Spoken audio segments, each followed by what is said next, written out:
ખરેખર તમે આ સભાના લાયક જ નથી. હકીકત છે.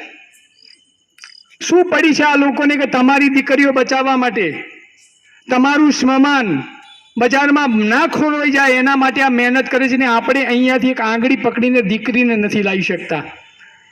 કોઈ ફરક નહીં પડે, મારે કોઈને આમાંથી વેવાઈ નથી કરવાના.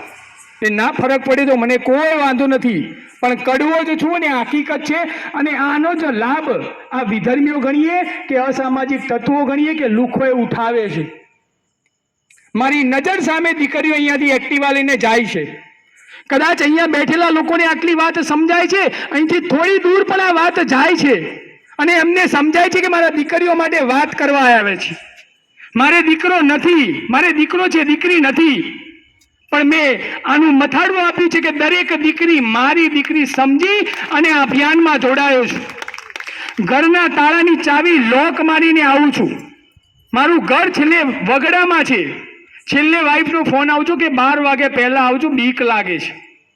પણ હું એમ કહું છું કે મારો સમાજ જે દીકરી ભાગી જાય એના સમાજના ડર છે ને એ પહેલે મારે દૂર કરવા માટે મારે રાત્રે 1 વાગશે પણ વાગશે તો તું સૂઈ જજે. હું કોના માટે આવું છું? આ બધા કોના માટે આવે છે? શું તમારી નૈતિક જવાબદારી નથી? આ સોસાયટીના એક સમાજના આગેવાન તરીકે તમારી જવાબદારી નથી કે દરેકને કમ્પલસરી કરીએ? ગણપતિ મહોત્સવ ઉજવો છો, અહીંયા ઉજવો છો ને, નાસ્તા કરશો બંધ કરી દો. જો ખરેખર તમારે સમાજને સુધારવા હોય ને તો બંધ કરી દો. આ તમને એવું છે કે 1 કરોડના 1.5 કરોડના બંગલામાં બેસીએ છીએ, આપણને શું ફરક પડે છે? એ લોકો એવા લોકો શોધે છે કે જે 1.5, 2 કરોડ 5 કરોડના બંગલામાં રહે છે. બાકી બતાવો કે દેલા વસાહતમાં રહેતા અને ઝૂંપડપટ્ટીમાં કામ કરતી દીકરીના કોઈ ભાગી ગયા હોય કે પ્રેમ લગ્ન થયા હોય તો એમના ટાર્ગેટ પણ તમારી જેવી સોસાયટીઓ જ છે. અને એટલા માટે સભા કરીએ છીએ અને દુઃખ થાય છે કે સાલું આટલો પરિવાર છોડી, ધંધો છોડી અને આ લોકો મહેનત કરે છે ને આ એક ટ્રસ્ટી નથી લેતા અહીંયા લાવવાની. તમને ના કહી દઉં, કદાચ સમય વધે ને તો એકવાર જજો.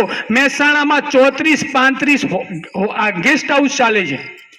એના અહીંયા ગેસ્ટ હાઉસનું બોર્ડ હોય ને ત્યાં 1 કિલોમીટર દૂર ઊભા રહેજો.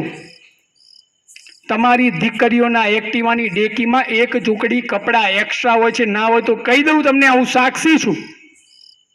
ઘરેથી કયા કપડાં પહેરીને જાય છે, બજારમાં કયા બેનપણીના ઘરે કપડાં બદલે છે, આખો દિવસ ફરે છે, ફરીથી બેનપણીના ઘરે જાય છે અને તમે આપેલા કપડાં પહેરીને ઘરે આવે છે. આ હકીકત છે આ સમાજની. આ યાદ રાખજો.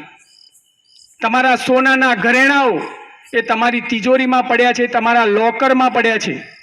વિનંતી કરું છું, ગમે તેવી દીકરી હોય એની LC, એનું આધાર કાર્ડ અને એનો જન્મનો દાખલો, આ 3 વસ્તુ લોકરમાં મૂકો.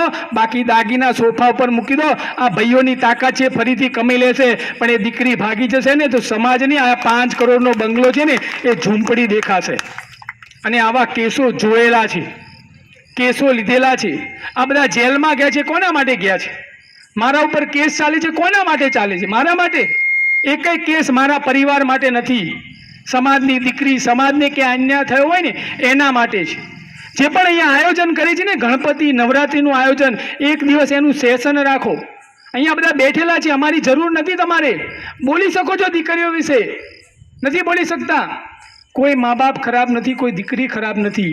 તમે માનો કે તમે આજે કોઈ સત્સંગી વ્યક્તિ જોડે બેસશો ને તો 1 મહિનો, 2 મહિનો, 3 મહિનો પછી એ સત્સંગમાં જોઈન થઈ જશો.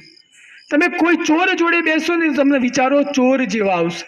તમે એક રાજકારણ જોડે બેસશો ને તો તમારા વિચારો રાજકારણ થઈ જશે કે હું પણ નગરપાલિકામાં ચૂંટણી લડું. અને તમારી દીકરી કોની જોડે બેસે છે? આમાંથી કેટલા મા બાપ એમ માને છે કે મારી દીકરીના મોબાઈલનો પાસવર્ડ મને ખબર છે? હાથ અધર કરો. જઈને ઘરે જઈને મોબાઈલ પહેલાં તોડી નાખો, કાં તો પાસવર્ડ લો. અને આવી તાકાત ના હોય ને તો દીકરી જન્મવા માટે તમે લાયક નથી. અમારા શબ્દો કડક છે પણ કડવા છે તો સાચા છે. તમારી દીકરીનો પાસવર્ડ મોબાઈલનો કેમ ખબર ના હોય?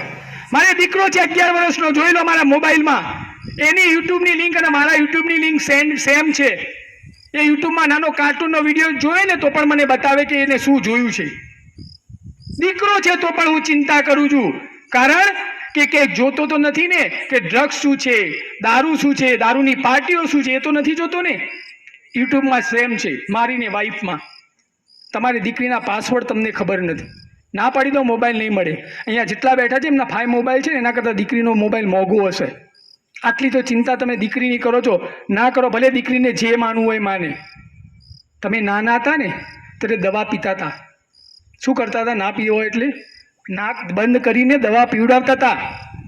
એની માને ખબર હતી કે આ જો દવા નહીં પીવડાવું તો આ બીમાર પડશે, મરી જશે, એટલે એને દવા પીવડાવવી પડે. તો આપણી દીકરીને સમજ નથી. એ વખતે નાની હતી ત્યારે પીવડાવતા હતા ને. પણ અત્યારે ભલે ગમે તેવી મોટી થઈ ગઈ હોય, 80 વર્ષના ડોસી થઈ જાય ને તો પણ એના મા માટે દીકરી જ હોય. અને આપણી દીકરી અત્યારે વાયરામાં જે ખબર નથી પડતી મારી જવાબદારી શું, તો પણ તમને તો ખબર છે ને મારી જવાબદારી શું. એને દવા તમારે પીવડાવવી પડશે, સમાજને જે કહેવું હોય કે. બાકી આ જ રીતે અમે સભાઓ કરીશું અને આ જ રીતે લોકો સાથ અને સહકાર આપશે ને તો એકવાર આ લોકોનું પણ મોરલ તૂટી જશે. સાચી વાત કે ખોટી વાત? અને આ બધા ગાંડા છે. આમાંથી કેટલા લોકો માને કે મને ભગવાને બધું આપ્યું છે, બધું, જમીન, દીકરી, છોકરો સારો, સંસ્કારી, વહુ, એના છોકરા, કેટલા બધાને ક્યાંક ને ક્યાંક નથી આપ્યું ને.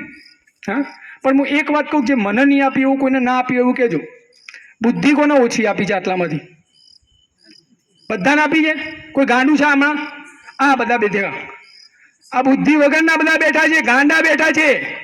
એટલા માટે તો તમારી દીકરીઓ બચાવવા આવે છે. બધી બાકી ડાયા લોકો તો બંગલામાં એસીમાં જઈને ટીવી જોવે છે. આ બધાને ભગવાને બુદ્ધિ ઓછી આપી છે અને ગાંડા છે ને એટલે સમાજ માટે દોડે છે. બાકી ડાયા લોકો દોડતા નથી. તમને પણ મેસેજ વાંચ્યા પછી ક્યાંક ચિંતા થઈને એટલે તમે આવ્યા છો, એટલે તમે ગાંડા જ છો. બાકી ડાયા લોકો આવતા નથી. તો દરેક બહેનોની વિનંતી છે, આપણે પણ એક ગ્રુપ બનાવીએ.